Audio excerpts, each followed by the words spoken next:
आज का दिन हमारे लिए बहुत ही ख़ास है क्योंकि आज हम पूरी फैमिली बहुत दिनों बाद किसी एक ट्रिप पे जा रहे हैं। ये माय यूट्यूब फैमिली, आप सभी का मेरे यूट्यूब चैनल पर स्वागत है।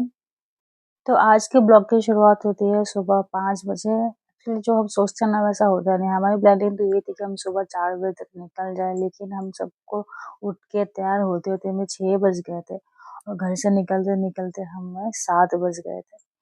उसके बाद हम निकल चुके थे और निकलते वक़्त जो मौसम का जो नज़ारा था ना बहुत ही खूबसूरत था और हम सब उस नज़ारे को बहुत एन्जॉय करते हुए जा रहे थे। बच्चे काफ़ी एक्साइटेड थे, वो पहली बार पहाड़ को देख रहे थे, इन बादलों को देख रहे थे, उनमें एक्साइटमेंट बहुत ज़्यादा थी और बच्चों की बातें होती है ना बहुत ज़्यादा क्यूट, उनकी बातें भी वैसे मासूम सी थी। उसके बाद टनल आया, टनल को देखने के लिए भी हम सब बहुत एक्साइटेड थे, पापा, मम्मी, दोनों बच्चे।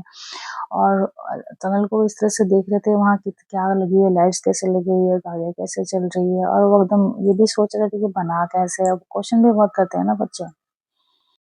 और मेरे जो भांजा-भांजी है वो आए तो थे कि सब कुछ देखेंगे, हम सारा सारा व्यू देखेंगे, बट बेचारे सो ही गए, इतने थक गए थे कि वो सो ही गए, कुछ देख ही नहीं पाए।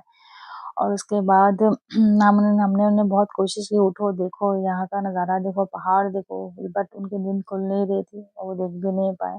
लेकिन आने से पहले वो इतने एक्साइटेड थे और फिर उठने के बाद देखते हैं क्या देख पाए। बरसात के मौसम में जो पहाड़ों का जो व्यू होता है ना, जो नज़ारा होता है, इतना खूबसूरत होता है ना, बस देखते ही रहने का मन करता है। और वैसे ही देखते-देखते हम पहुँच गए थे अपने डेस्टिनेशन तक, जो हमारा डेस्टिनेशन था महाबलेश्वर टेम्पल। हम मम्मी-पापा को वहाँ टेम्पल लेके आए थे, उनको दर्शन कराने। हाँ, वीकडेज़ पे आए थे, वीकेंड पे नहीं आए थे, वीकेंड पे बहुत भीड़ रहती है। हाँ, तो हाँ, वीकडेज़ ठीक पे है, आए थे चलो तो ना, इतनी हम भी ज़्यादा भीड़ सेफ है, नहीं चलो। थी, लेकिन बारिश बहुत थी। हम जैसे वहाँ पहुँचे वहाँ इतनी बारिश हुई, हमने बहुत देर तक गाड़ी में वेट किया कि बारिश रुक जाए, बट नहीं, बारिश रुकने का नाम ही नहीं लेते। फिर लास्ट में हम निकले, कब तक वेट करेंगे, तो फिर मैंने तो छाता लिया, मेरे भांजे मेरे साथ है, बाकी सबने रेनकोट पहना और हम लोग निकल गए। उसके बाद हमारी सवारी निकल चुकी थी मंदिर की तरफ, मेरे भांजे मेरे साथ ही थे और हम बहुत धीरे-धीरे चल रहे थे क्योंकि ना बारिश की वजह से नीचे पानी बहुत गिर रहा था और कपड़े भीग रहे थे।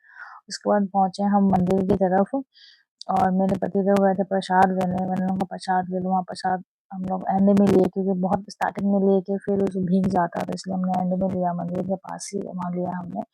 उसके बाद मंदिर में कैमरा अलाउ नहीं है, तो फिर ये है बाहर का नज़ारा, हमने उसे देखा और मैंने अपने कैमरे में से थोड़ा कैप्चर किया। अंदर जाने के बाद हमने पूजा किया और शिव जी की पूजा करने के बाद हम मंदिर के बाहर आ गए क्योंकि बाहर आने के बाद उसे मंदिर बहुत खूबसूरत दिखता है बाहर से। मंदिर को बाहर से देख के ऐसा लग रहा था जैसे मानो बादलों के बीच ये मंदिर बना हो, मतलब इतना सुंदर लग रहा था ना कि वहाँ से आने का मन ही नहीं हो रहा था।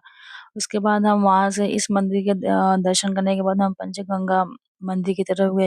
पंचगंगा मंदिर के दर्शन के बाद हम सीधे आ गए थे मैप्रो गार्डन और वहाँ इतनी बारिश हो रही थी कि हम वहाँ कुछ नहीं घूम पाए क्योंकि भीग जाओगे इतनी बारिश हो।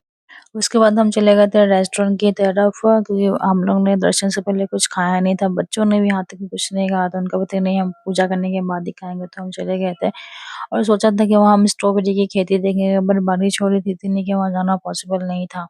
बस दूर से ही देखा हमने, वहाँ रेस्टोरेंट के साइड से खड़े होके वहाँ का नज़ारा देखा। तो आप लोग देख सकते हो यहाँ पे स्ट्रॉबेरी की खेती होती है। जो खेत आपको दिख रहे हैं स्ट्रॉबेरी लगा हुआ है। हम इसे देखना चाहते थे बट बारिश की वजह से नहीं देख पाए।